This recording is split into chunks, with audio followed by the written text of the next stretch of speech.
Calaroga Shark Media.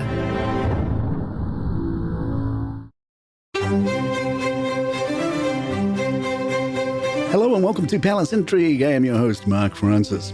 In the news.co.uk, the always entertaining Diana Elsa writes, this week it was announced that the Duke and Duchess are off to Nigeria this month, having accepted an invitation to visit in conjunction with the Invictus Games, where they will meet with military personnel and attend an array of cultural activities, all of which feels royal. How is that today? More than 4 years after the Sussexes trundled off to do trust falls with Netflix's head of HR, that the couple are still undertaking outings that look like they could have been ripped directly from the pages of Buckingham Palace's circa 1985 leather-bound program. They don't seem to have quite worked out how to truly divorce their new philanthropic careers, where they can be as bold and creative as they fancy, and instead seem to routinely fall back on the old palace playbook, albeit under the Sussex banner. At the end of the day, there is one thing that is painfully clear. The loss of Harry and Meghan to Crown Incorporated was, and will continue to be, immeasurable. They were and are supremely good at charming, at smiling, at working crowds, and at taking the same stage day after day and looking like they are enjoying every damn minute of it. Royal expert Kinsey Schofield believes the two new Sussex PR hires will be behind yet another brand overhaul. She told Talk TV they've hired two brand new PR people, one to focus on America and one to focus on the UK, to try to build public trust and regain the public's trust. I don't think these people have been hired to send cute little press releases every time Meghan sends a jar of jam to a D-list celebrity.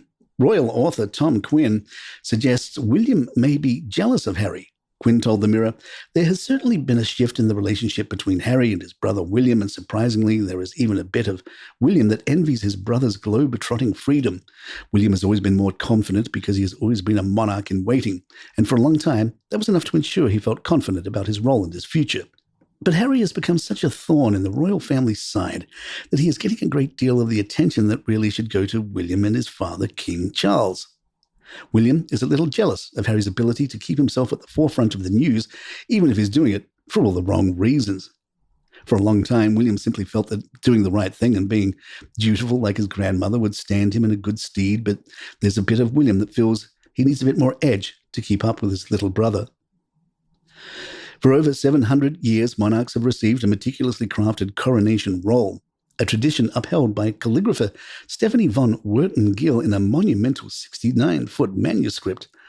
Stephanie's remarkable handiwork, stretching across 21 meters, features 11,500 carefully inscribed words, all meticulously penned in specialty crafted ink. Remarkably, this historic document, akin to a vast roll of wallpaper, boasts flawless spelling, save for a lone missing dot over an I at its conclusion. Over 56 consecutive days, she diligently pursued her task, undeterred by weekends, with her phone silenced and her serenity maintained through breathing exercises and classical melodies. Presented to King Charles and Queen Camilla at Buckingham Palace, the roll symbolizes not only the monarch's accession, but also serves as an exquisite piece of art. Enhanced by Tim Noah's intricate illustrations, the document captures the essence of the coronation service, chronicling ceremonies, processions, and attendees. Yet amidst the grandeur, some notable figures remain absent from its pages. Celebrities like Katy Perry and even Lionel Richie find themselves relegated to a generic category labeled Other Groups. Palace Intrigue will be right back. King Frederick and Queen Mary of Denmark recently gave their first interview since acceding to the throne earlier this year, following the surprise abdication of King Frederick's mother, Queen Margrethe. The royal couple spoke to Danish broadcaster TV2 while on board their royal yacht.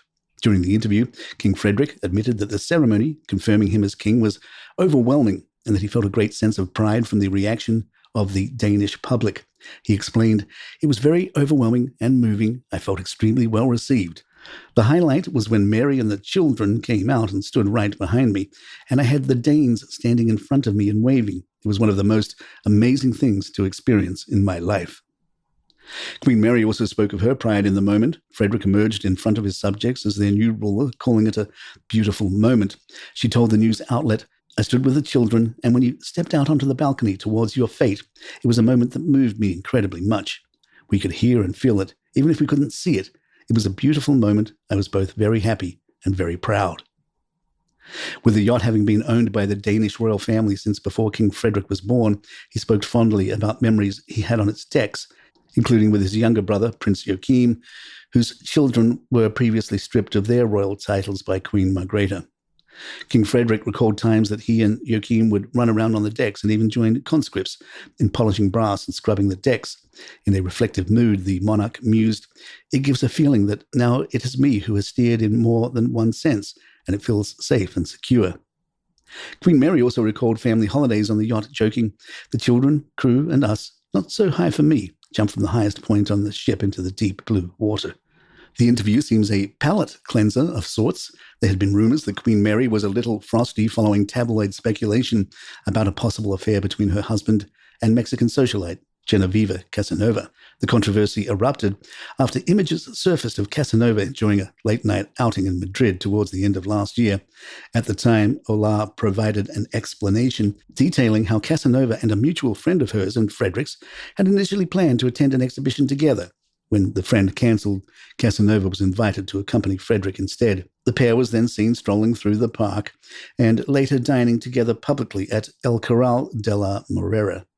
Following the publication of the photos in Spanish magazine Lecturas, Casanova withdrew from social media. Subsequently, Queen Margrethe unexpectedly abdicated, and Frederick ascended to the Danish throne. Nothing to see here. Move along. A reminder that you can now get these episodes commercial-free by becoming a paid subscriber on Apple Podcasts. For just $4.99 a month, you can get Palace Intrigue and other shows, hundreds of other shows on Calaroga Shark Network without interruption. And we have shows about ghosts and murders and romance and trivia and good news stories and lots of other fun shows available, and you can get those totally uninterrupted. And your subscription also gives you access to Royal Insider Deep Crown's Sunday Thoughts, a bonus episode only available to paid subscribers. And there you have it. If you'd like to email us, our address is thepalaceintrigue@gmail.com. And please still follow us on Apple or Spotify or your app of choice. Write us a review, 1 star, 5 star. We'll read them all. I'm Mark Francis. My thanks to John McDermott. This is Palace Intrigue. Good times.